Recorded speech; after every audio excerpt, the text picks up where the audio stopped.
Hey, fellow Americans, it's Angry American again. I know it's been a while since I posted a video.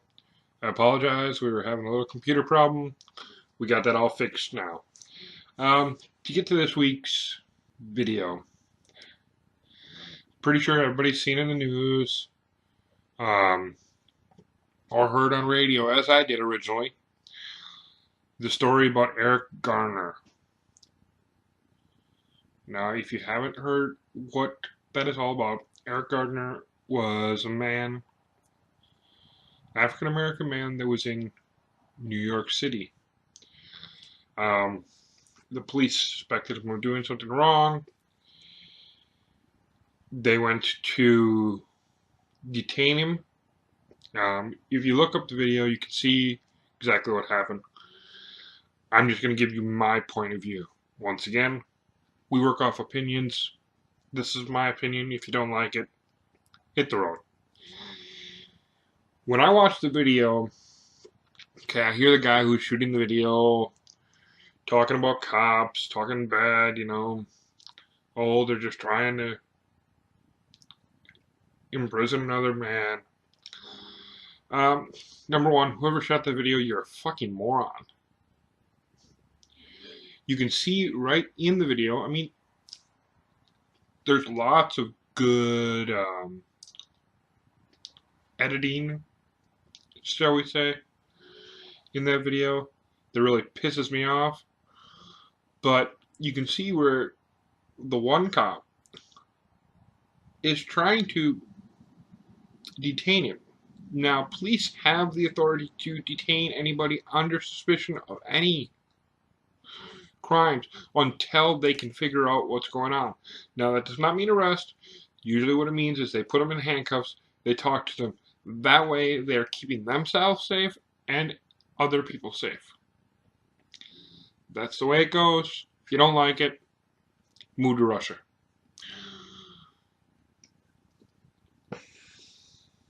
Now, in the video, the cop is putting the gentleman, trying to get the gentleman's arms back. The gentleman's pulling his arms away. Now, I've seen a lot of posts on Facebook. I've seen a lot of everything. He wasn't resisting. Yes, he was. The second you pull your hands away from a police officer, that is resisting. Okay? Now, and there's a couple options they have. They can take you down to the ground. Do I think the police officer should have used the chokehold? Not completely. Do I think he meant it as a malicious act? No. I believe, in my opinion, that he was doing it to take the gentleman to the ground, to be able to put handcuffs on him, to control the situation. If you don't believe that, that's your options. And you can believe whatever you want. It's a lovely thing we have about living in America. Now, I know it says, a lot of people were saying, well, he choked him, that's why he died. Eric Garner, died of a massive heart attack. Now, yes, you could probably say there's a chance that some of that had to do with the fact that he was being choked. But he was being choked for a whole 12 seconds. Yes, it's exactly 12 seconds. I ran that video over and over and over. Watched the timestamp on it. It's 12 seconds he was being choked. Now, do I think other people should have helped him after he was on the ground? Yes. Yes, they should have. I know seen in the news that EMTs were suspended for not giving him the care he should have had when they arrived on the scene. Now, don't get me wrong. I'm not saying, he deserved it. This is something you won't see usually out of me. My heart goes out to his family. Should he have died? No. Is there a chance that it was inevitable? Probably not. But if he would have cooperated with the police, would it have happened? No. So, I mean, my biggest issue is the police are not the enemy, people. They're here to help us. They're here to protect us. If one stops you, asks you questions, answer them. If you're not doing anything wrong, oh, well, nothing's going to happen. You might say, well, why did they pick him out? Oh, they didn't pick him out. According to all the reports, he had had over 30 arrests. He had just been arrested in May for selling untaxed cigarettes, which is a big problem in New York City. It's just pathetic how everybody's going to jump on the cops about this. And number two, this whole crap of let's sue the police department. Why? Yes, the police officer went a little bit far using chokehold. Did he hold it for any long period of time? No. Do I think that chokehold should be legalized? Illegal? No. The problem is we are tying the hands of our police officers in what they can do to protect us. New York City stopped when Bloomberg was in office. They stopped the stop and frisk. Really? Okay, you want the police to protect us.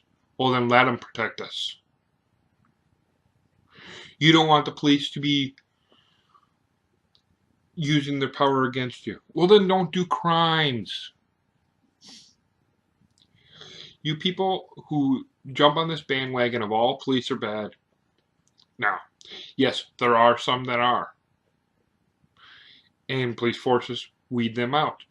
Look at the fact that here in Texas, in Balcones Heights, they fired the police chief for knowing that one of the policemen underneath him had gang ties. Okay? And he didn't get rid of them. Yes, he should be fired. But should police officers that are trying to do their job, trying to keep the public safe, should they be penalized? Because the people of the American society don't like police? No. If you don't like the police, then you don't like freedom. Get rid of the police. Guess what's going to happen? You're going to have a bunch of gangbangers. You're going to have a bunch of criminals. They're going to be doing whatever they want. Who else? Who's seen the movie The Purge? That's exactly what's going to happen. So, number one, yes, I feel bad for Eric's family. Do I think they should have went out and got Reverend Al Sharpton? No. All that's going to do is make things worse. I hope, Reverend Sharpton, that you get to see this. So you get to hear me tell you that you are nothing but a pathetic fool looking for exposure in the media. So the only time you come out, so the only time you try to do something, you say you are a civil rights activist. Bullshit. You're a media whore. I got an idea for you, Reverend Sharpton. Leave these people alone. Let them grieve. If they want to file a suit against New York City, okay, that's their right. They have the right to do that. Somebody down the road will find out if the officials believe that it was wrong. And if they believe it was wrong, they will make it right the best they can, which is usually punitive damages. I don't believe they were wrong, but that's up for the courts to figure out. It's not up for up to me to figure out. That's not up to you, Mr. Sharpton. You are nothing but a pathetic fool. And I know people are going to jump all down my throat. Well, Reverend Al Sharpton is a humanitarian. He is a civil rights activist. No, he's not. He's out to make a name for himself. That's it. So, I mean, this is going to continue to happen throughout the United States. It's going to. We hear about people being tased. In Texas, there was a 17-year-old student that wouldn't comply with officers and was starting to get hostile, from what I read, and the police officer tased him. Now, the student fell backwards, hit his head, he is brain damaged. Whose fault is that? The police officer did what he was trained to do. Is it a bad thing that he did that? No. Does it suck that the 17-year-old has brain damage? Yes. That sucks. I wouldn't wish that on anybody. But the police officer did exactly what he was trained to do. Therefore, do I think we should penalize him for it? No. I was originally from up north, and I remember when the old rubber bullets first came out. Now, police officers went to somebody's house. The man wouldn't give up. They shot him a few times with the rubber bullets. He had dropped his weapon. Now, that's where it should have ended. And any good police officer would have ended it there. They didn't. They kept on shooting him with rubber bullets. They shot him over 100 times. Yes, the gentleman died. Yes, that was a crime by the police. Yes, I'm not saying that the police never do wrong. They do. But to think that all police do wrong is nothing but a joke. It is an injustice to our system, which works. To sit there and tie the police's hands by saying, oh, you can't stop and frisk somebody that you think might have a weapon. Oh, you can't detain somebody using force because it might hurt them. When in reality, you're trying to make sure that they don't hurt themselves or you or the public. So, please, people, stop using every little thing that you think the cops do bad as an excuse to hate on the police force. If we did not have the police force, we'd be in problems. And guess what? You say people commit crimes. Well, police are the bad ones. No, we wouldn't have to need police if we wouldn't have idiots out there doing crimes. Number one, you don't want to have the police that much in your neighborhood. Two things you can do. You first stop doing the crimes that are happening, and the robbery, the drugs, stop it. Number two, teach your children not to do crimes. Teach them right and wrong. Not just, oh, this is what right is. No, if they do wrong, beat their ass. In most states, you have the right, as a parent, to discipline your child with force.